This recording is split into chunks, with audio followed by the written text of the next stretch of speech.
Hello students, स्वागत है आप सभी का यूपीआई के इंस्ट्रक्टर के इस यूट्यूब प्लेटफॉर्म पे। जैसा कि मैंने आप सभी कैंडिडेट्स से कहा था कि मैं आपको जो आपकी आने वाले एग्ज़ाम यूपीआई के इंस्ट्रक्टर है उसमें जो धाराएं दी गई हैं, चाहे वो कारखाना अधिनियम से हो या फिर किसी भी अदर अधिनियम से हो, जैसे कि अप्रेंटिसशिप एक्ट 1961 से हो या फिर कराधान अधिनियम हो या कुछ भी हो, मैं सारी की सारी जो मोस्ट इम्पॉर्टेंट धाराएं हैं आपको कराऊंगा। इसी सीरीज़ में मैं आपको ऑलरेडी अप्रेंटिसशिप एक्ट 1961 के अंतर्गत आने वाली जितनी भी धाराएं हैं सारी की सारी कवर अप करा चुका हूं। तो आज हम इस सेशन में कवर करेंगे कारखाना अधिनियम 1948 के अंतर्गत आने वाली सभी धाराओं को, जिनमें आप स्क्रीन पर देख पा रहे होंगे कि जो धारा 1 है उसमें बताया गया है कि कंपनी का संक्षिप्त नाम क्या होगा, कंपनी का विस्तार का तरीका क्या होगा और कंपनी का जो भी प्रारंभ होगा या किसी कारखाने का जो प्रारंभ होगा वो कैसे होगा। तो सबसे पहले मैं बताना चाहूँगा कि जो भी कैंडिडेट्स नए हैं चैनल पर, प्लीज़ चैनल को सब्सक्राइब जरूर करें और बेल आइकन को भी प्रेस करें ताकि जो भी मैं वीडियो अपलोड करूं उसका नोटिफिकेशन आप सभी तक भली भांति और आसानी से पहुंच सके। अगर आपको वीडियोस पसंद आ रही हैं तो प्लीज़ वीडियो को शेयर भी करें अपने उन फ्रेंड्स तक जो आईटी इंस्ट्रक्टर की तैयारी कर रहे हैं, ताकि आपका शेयर और आपके लाइक से भी हमें मोटिवेशन मिलता है और हमें ये लगता है कि हाँ आपको वीडियोस की नीड है, तो हम उसी हिसाब से आपको कंटेंट प्रोवाइड करा रहे हैं। ये सारा का सारा कंटेंट आपको यूट्यूब पर फ्री ऑफ कॉस्ट प्रोवाइड कराया जा रहा है, इसीलिए प्लीज़ कंटेंट की कदर करते हुए वीडियोस को शेयर ज़रूर करें और चैनल को सब्सक्राइब भी करें और वीडियोस अगर पसंद आ रही हैं तो वीडियोस को लाइक भी करें।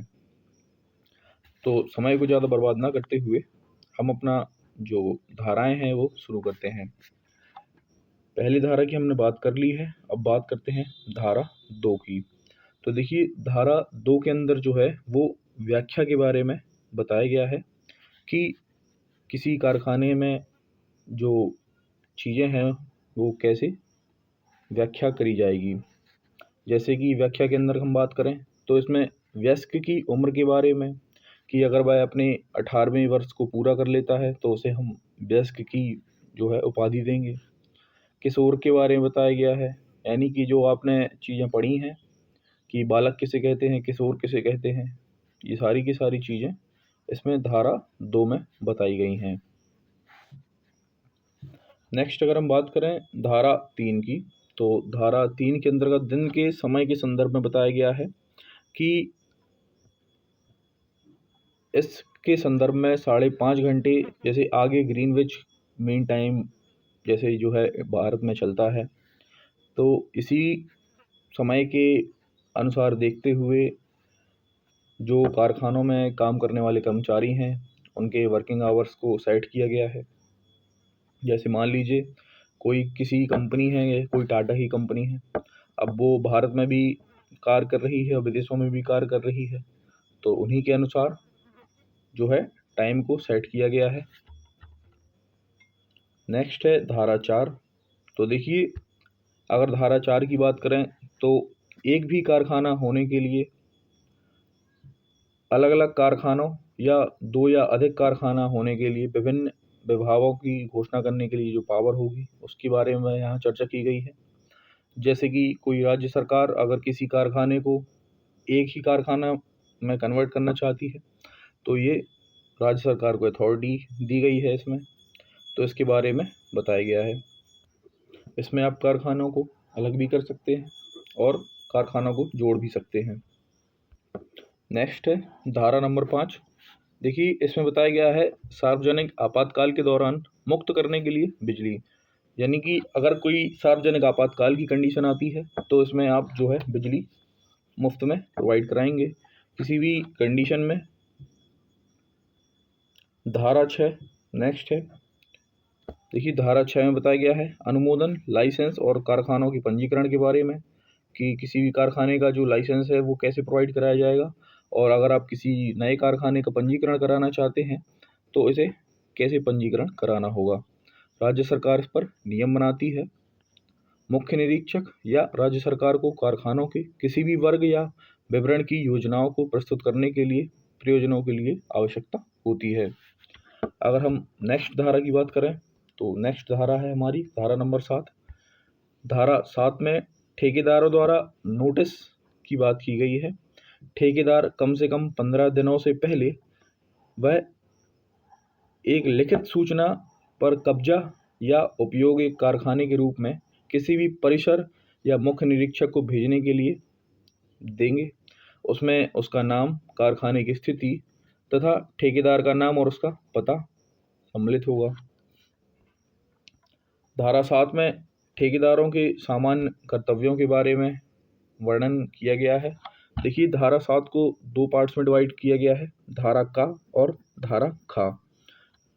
धारा का के अंतर्गत ठेकेदार के जितने भी कर्तव्य होंगे, चाहे वो कंपनी के प्रति हो या उसके वर्कर्स के प्रति हो, ये सारे के सारे इसमें वर्णन किए गए हैं। जिसमें कारखानों में काम कर रहे कोई भी श्रमिक हों, उनके स्वास्थ्य, सुरक्षा और उनके कल्याण, इन सब के बारे में बताया गया है।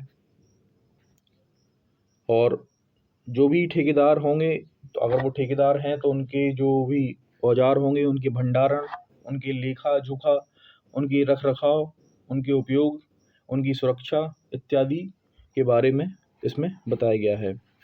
वहीं अगर हम बात करें धारा 7 खा की, तो देखिए 7 खा में जो है कारखानों में उपयोग के लिए संबंध, लेख, पदार्थ के रूप में आदि निर्माताओं की जो है जनरल ड्यूटी के बारे में बात की गई है। यानी कि जो भी व्यक्ति कारखाने में उपयोग के लिए अगर उसे लगाया गया है, तो उससे ठेकेदारों के जो भी कारखानों में काम कर रहे हैं उनके संबंध कैसे होंगे, उनका विनिर्माण, कारखानों में उपयोग होने वाली वस्तुओं का विनिर्माण, उनका आयात और उनकी आपूर्ति के बारे में चर्चा की गई है। श्रमिकों के स्वास्थ्य के लिए जोखिम के बिना होने के लिए इस रूप में निर्माण किया जाए ताकि उन्हें कोई भी जो है हानि ना हो। ये सारी की सारी चीज़ें धारा 7 खा में बताई गई हैं। अगर हम बात करें धारा 8 की, तो देखिए धारा 8 में निरीक्षकों के बारे में बताया गया है। जो भी निरीक्षक स्टाफ होगा, राज्य सरकार इस अधिनियम के प्रयोजनों के लिए निरीक्षकों के होने के लिए निर्धारित योग्यता के अधिकारी के रूप में सरकारी राजपत्र में अधिसूचना द्वारा ऐसे व्यक्तियों को नियुक्त कर सकती है। जो भी निरीक्षक बनेगा वो एक एसेंशियल क्वालिफिकेशन को फॉलो करेंगे, जो भी राज्य सरकार राजपत्र में अधिसूचना के द्वारा जारी करेगी। तो इसमें निरीक्षकों के बारे में, इंस्पेक्शन के बारे में बताया गया है। निरीक्षक देखिए मैं आपको बता दूं, वे होते हैं जो किसी भी जगह जो कारखाने हैं उन पर निरीक्षण कर सकते हैं कि इस कारखाने में जो मजदूर या फिर जो भी श्रमिक काम कर रहे हैं और जो कारखाना है वो नियमों का उचित तरीके से पालन कर रहा है या नहीं। तो धारा 8 में निरीक्षक के बारे में बताया गया है।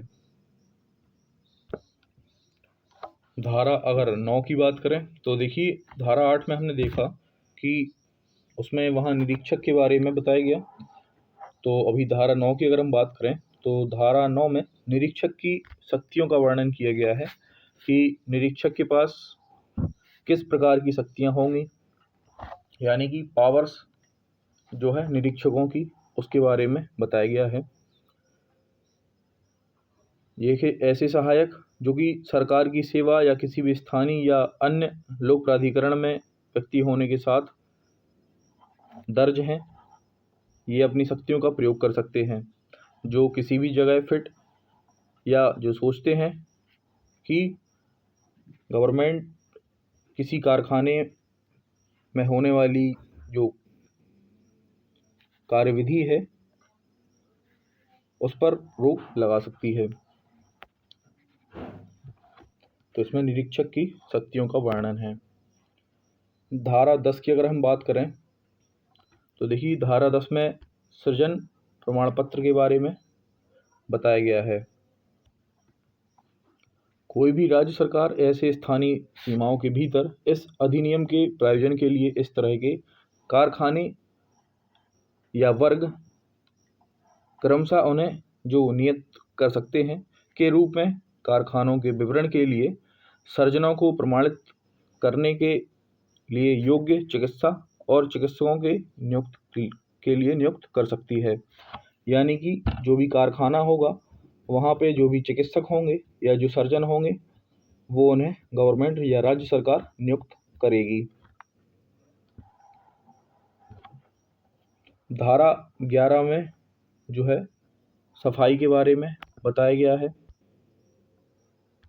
कि आपको किसी भी कारखाने में स्वास्थ्य से अगर अच्छा रखना है तो कैसी सफाई ज़रूरी है।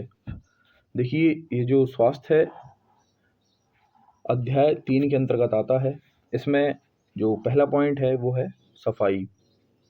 प्रत्येक कारखाने के लिए स्वच्छ और किसी भी नाली प्रवी या अन्य बाधा उत्पन्न होने से दूषित वायु से मुक्त रखा गया है और विशेष रूप से इसे साफ भी किया जाएगा। तो ये सब धारा 11 के अंतर्गत है जिसमें सफाई का वर्णन किया गया है। वहीं धारा अगर हम 12 की बात करें तो कचरे और अपशिष्ट का जो है निपटारे के बारे में बताया गया है कि कारखाना से जो निकलने वाला वेस्ट मटेरियल है उसे आप किस जगह पर उसका निपटारा करेंगे, उसे कहाँ से उठाकर और कहाँ कहाँ आपको कलेक्ट करते हुए कहाँ पे शिफ्ट करना है और उसका भली भांति किस हिसाब से निपटारा करना है, ये धारा 12 के अंतर्गत बताया गया है। धारा अगर 13 की बात करें तो इसमें वेंटिलेशन और तापमान के बारे में बताया गया है कि कारखाना अगर बनाया गया है तो उसमें प्रॉपर वेंटिलेशन होना चाहिए, सफोकेशन नहीं होना चाहिए किसी भी स्थिति में, क्योंकि जो वर्कर्स या जो श्रमिक वहाँ काम कर रहे हैं उन्हें इरिटेशन ना हो, इसीलिए एक प्रॉपर वेंटिलेशन होना चाहिए। कारखाने के जो कमरे हैं, जो हॉल हैं, वो हवादार होना चाहिए। तापमान को कम करने के लिए गर्मियों के दिनों में वहाँ जो सुविधाएं हैं वो उपलब्ध होनी चाहिए। धारा अगर 14 की बात करें तो धूल और धुआं ये इसमें बताए गए हैं कि देखिए जो भी धूल वगैरह है, जैसे गर्मियों के दिनों में आपने देखा होगा कि काफ़ी तेज़ हवाएं चलती हैं तो उनमें धूल आने की संभावना अधिक रहती है।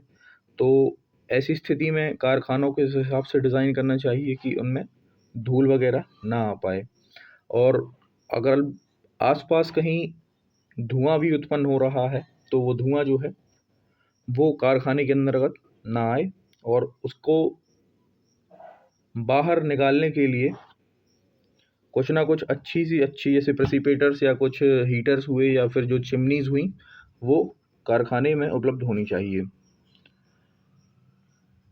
बात करते हैं धारा 15 की, तो यहाँ पर कृत्रिम नमीकरण की जो है बात रखी गई है कि अगर आर्टिफिशियल आप वहाँ पर जो है नमी उत्पन्न कर पाई तो और अच्छा बात है, ताकि जो गर्मियों के दिनों में वर्कर्स को या जो श्रमिकों को प्रॉब्लम होती है गर्मी से, तो वहाँ पर जैसे आप कूलिंग के लिए कूलर्स वगैरह या एसी वगैरह इसमें इसके अंतर्गत कृत्रिम नमीकरण के अंतर्गत आते हैं। धारा 16 में बात की गई है भीड़ भाड़ के बारे में। तो देखिए किसी भी कारखाने में जो है वो ज़्यादा से ज़्यादा क्राउड पैदा ना हो, इसके लिए भीड़ भाड़ पर भी कुछ नियम बनाए गए हैं ताकि किसी भी कैंडिडेट्स को या फिर वहाँ काम करने वाले जो वर्कर्स हैं उन्हें किसी भी प्रकार की प्रॉब्लम ना फेस करनी पड़े और एक सर्टेन लिमिट तक वहाँ पर कहीं भी जो भीड़ है वो खड़ी रहे, यानी कि ओवर क्राउडिंग की अगर मैं बात करूँ तो 4.2 व्यक्ति पर मीटर क्यूब एरिया में आप वहाँ पर खड़ा कर सकते हैं। धारा 17 की अगर हम बात करें तो देखिए इसमें बताया गया है प्रकाश के बारे में कि आपको कितना प्रकाश कारखाने के अंतर्गत प्रोवाइड कराना है। देखिए ये जो प्रकाश की अगर बात करें तो डिपेंड करता है कि एज़ पर वर्क, कि आप किस हिसाब से कौन सा काम कारखाने में कर रहे हैं या आप क्या कारखाने में प्रोडक्शन कर रहे हैं।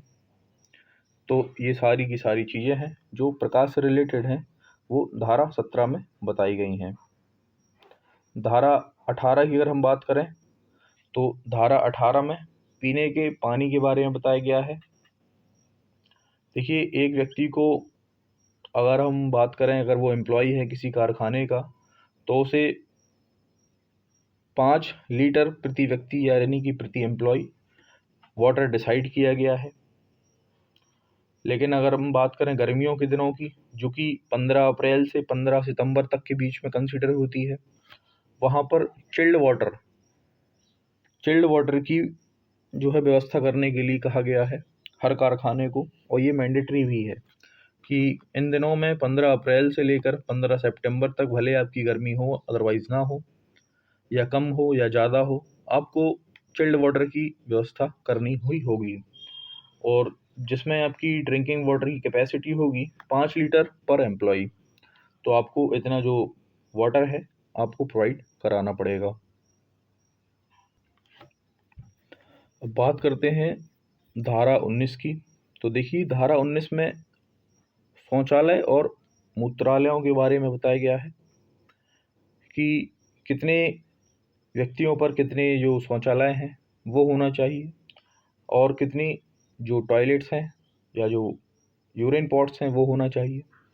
देखिए, अगर यूरिन पॉट्स की हम बात करें तो 100 वर्कर पर एक यूरिन पॉट्स होना ज़रूरी है, और वहीं अगर हम टॉयलेट की बात करें, लैट्रिन्स की बात करें, तो 50% पर एक लैट्रिन होना ज़रूरी है, जो कि धारा 19 में शौचालय और मूत्रालय के अंतर्गत बताया गया है।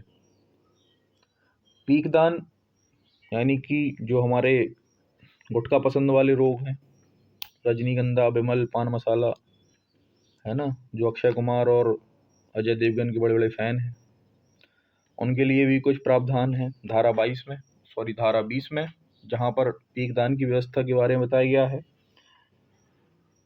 कि जो भी गुटखा वगैरह या इसका सेवन करते हैं तो उनके लिए पीकदान के लिए स्पिटस यानी कि 100 वर्कर पर एक प्रोवाइड कराना ज़रूरी है। धारा 21 मशीनरी की बाड़ लगाना। देखिए, जो भी आपकी नई मशीनरी है या फिर ऐसी मशीनरी है जिसके बारे में कुछ ही ट्रेंड पीपल्स को पता है, तो उनके चारों तरफ बाड़ लगाना भी ज़रूरी है ताकि उनसे कोई भी हादसा ना हो जाए। इसके लिए जो भी मशीनरी के चारों तरफ बाड़ लगाने के प्रावधान हैं वो धारा 21 में व्यक्त किए गए हैं। बात करें धारा 22 की, तो देखिए, प्रस्ताव में मशीनरी पर या निकट काम के बारे में चर्चा की गई है, यानी कि आपको किस हिसाब से उस मशीनरी पर काम करना है और किन किन इक्विपमेंट्स या जो सुरक्षा उपकरण हैं उनकी सहायता से मशीन पर काम करना है। धारा 23 के बारे में बताया गया है, इसमें खतरनाक मशीनों पर युवा लोगों के रोजगार के बारे में, कि जो खतरनाक मशीनें हैं उन पर किसी अगर युवा को आप इस्टेब्लिश कर रहे हैं तो आपको ये जांच परख कर ही करना है कि वो युवा भली भांति उस मशीन से परिचित है, उस काम से परिचित है और उस मशीन को प्रॉपरली ऑपरेट करा पाएगा या नहीं। ये धारा 23 के अंतर्गत बताया गया है। धारा 24 की अगर हम बात करें तो धारा 24 में हड़ताली गियर और बिजली बंद या काटने के लिए उपकरण का जो यूज़ किया जाएगा उसके बारे में बताया गया है। देखिए, एक गियर होता है ताकि अगर किसी भी प्रॉब्लम के दौरान मशीन को वो ऑटोमेटिकली लॉक कर देता है, आपने शायद पढ़ा ही होगा। तो इसी के बारे में इसमें बताया गया है कि ऑटोमेटिक जो गियर है वो किसी भी मशीन को अगर कोई प्रॉब्लम आती है, माइनर सी भी प्रॉब्लम, तो सेंस करके उसे बंद कर दे और उसकी बिजली काट दे। तो इसके बारे में धारा 24 में उसकी चर्चा की गई है। धारा 25 की अगर हम बात करें तो 100 अभिनय मशीनों की, यानी कि जो सेल्फ एक्टिवेटेड मशीनें हैं उनके बारे में बताया गया है कि उन पर किसी व्यक्ति को कैसे काम करना है और उनके ऑपरेशन के दौरान उसे क्या क्या सावधानियां रखनी हैं।